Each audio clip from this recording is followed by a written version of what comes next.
Yeah, and Matt, how about you? How have things been for you this year and quarantine and craziness and everything? Yeah. Well, work's been a little slow.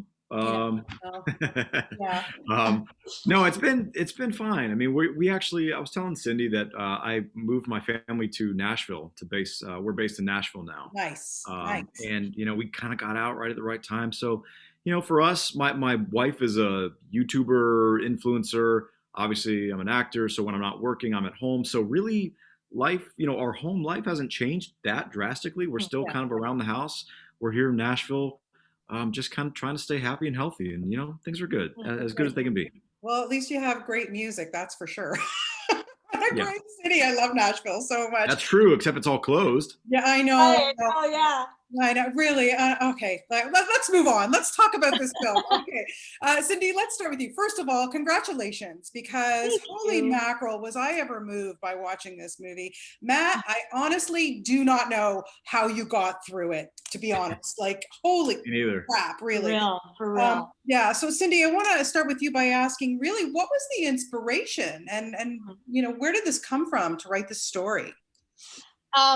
It came from just, I think Matt and I were kind of talking about this earlier too, about how the position of grief sometimes we're so attracted to stories where people get over that fast and fight back.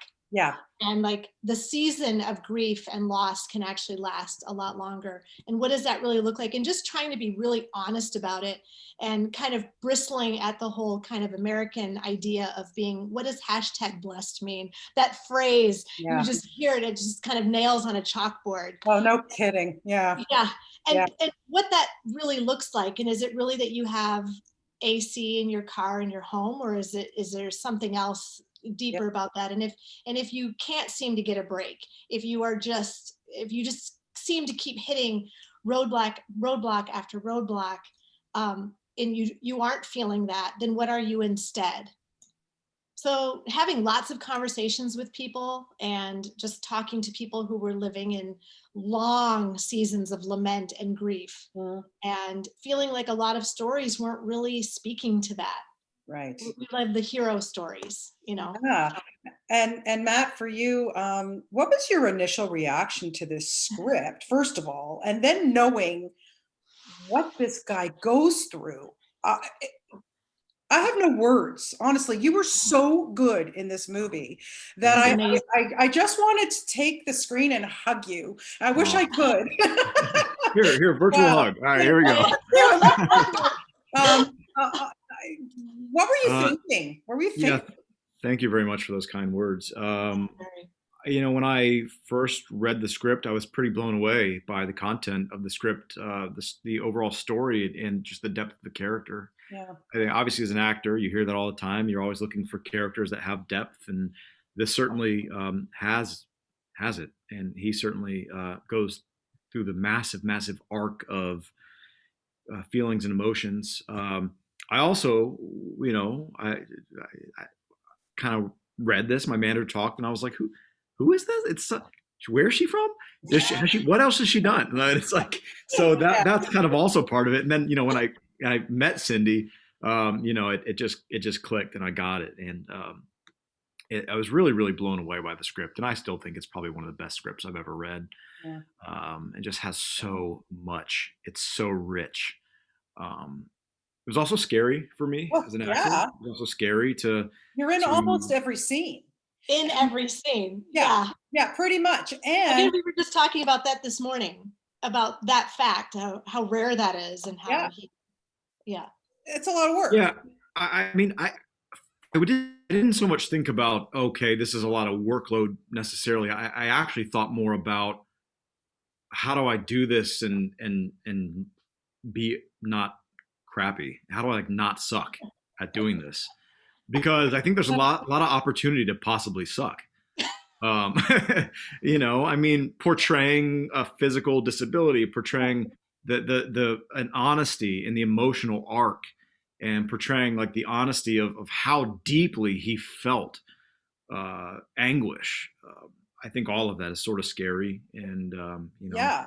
But here's the thing. Here's the thing. You start off watching this movie, and You have an immediate like for this character for Eric because he's such a good guy. He wants to help people. He's, you know, you can see he's got so much passion and his heart is so full.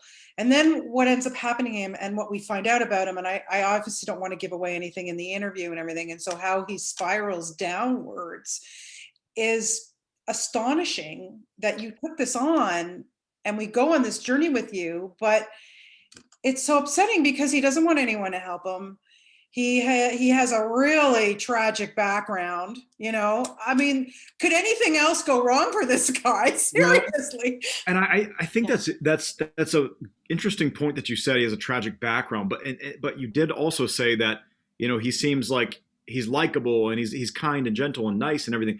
I think what in the beginning of the film we're already seeing him. He's already had to battle back and fight back from so much hurt and anguish.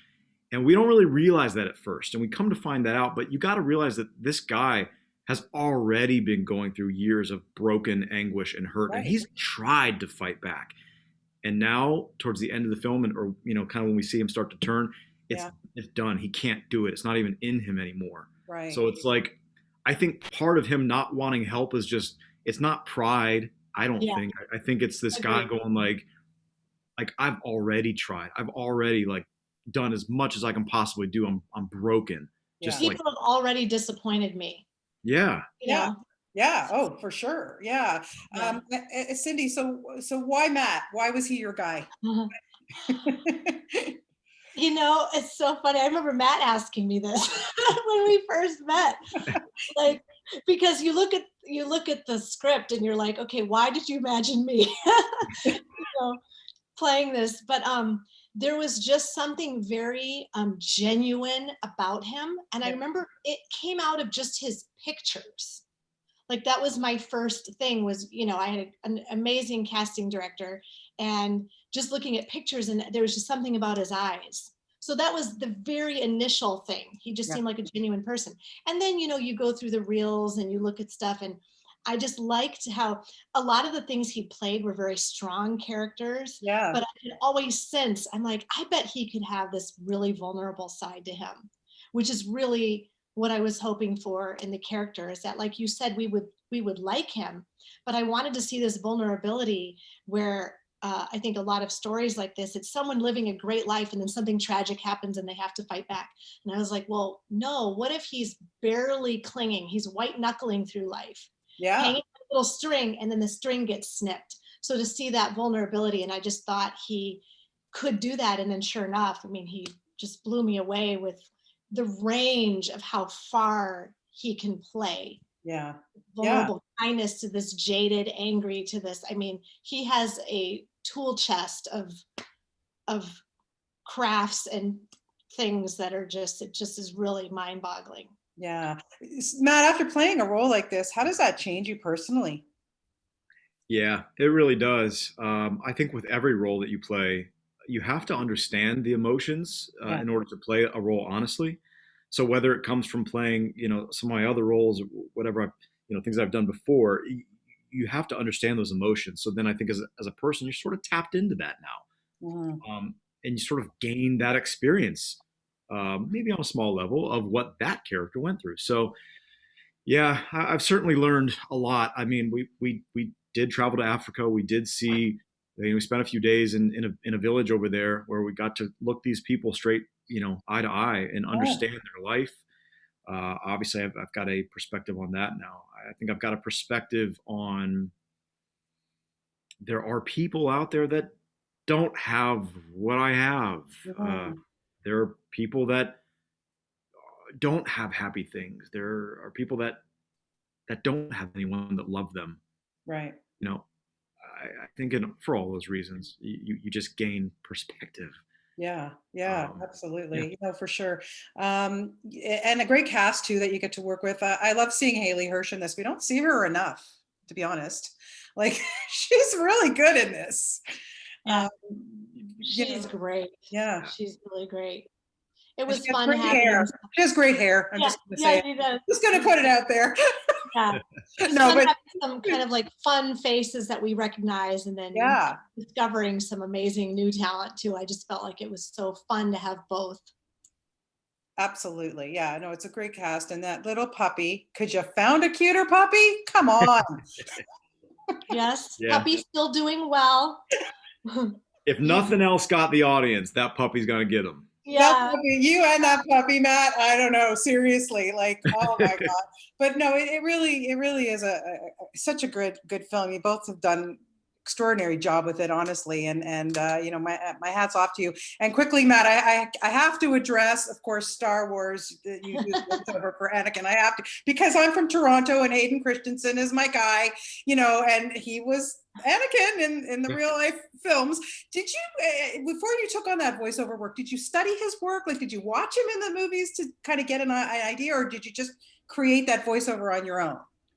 No, I mean, I certainly watched him and took note of like a certain cadence that he sometimes delivers those lines. Yeah, But I definitely was not trying to emulate or copy his voice and his tone at all. right. That was very intentional, actually, to not do that because we weren't trying to copy Hayden. We were actually trying to somewhat reinvent the character. Maybe that's a bad term, but just add to Well, the yeah, richness. We really wanted to portray Anakin and show him in the portion of his life where he was talked about as a great star pilot and a hero to the Republic. yeah, And so we Dave and George Lucas were very intentional in showing Anakin with that kind of swagger and that bravado. yeah. So no, as far as voice, we didn't. I was my own thing, and like Dave made sure to say, "Hey, we cast you, we hired you because we want you. Right. We Yeah, don't that's want to amazing. copycat. We can get any voice actor to copycat Hayden's voice." So Yeah. yeah, we did. I didn't have to worry about that. Took the stress off of me. It wasn't our point at all to do that. Yeah, it's amazing to be part of that world, I'm sure. Like when you look at the success now of The Mandalorian and everything that it's been revived, that's what a gift to you to be a part of Oh, this. it's huge. It's huge. Yeah, and Dave Filoni, who was supervising director of the Clone Wars and kind of the go-to guy, under George, is now exec producer on The Mandalorian. I got to go in and play on an episode of The Mandalorian, so that Yeah, was last, and it's just really cool. cool what they're doing with the Star Wars universe now, and they're really using each project to enrich the whole saga, Yeah. which is really really neat. Yeah, very cool. Well, listen, congratulations to the both of you on Chasing the Rain. Like I said, I really thought it was such a powerful, amazing film. I really gonna get the word out there for you guys, and Thank just want to you. wish you both happy holidays and thank you so much for your time today. I really appreciate it. Thank you. Thank you so much for your time as well. Really Yeah. appreciate it. My pleasure. Take care, guys. All right. Okay. See you later. Bye. Bye. Bye.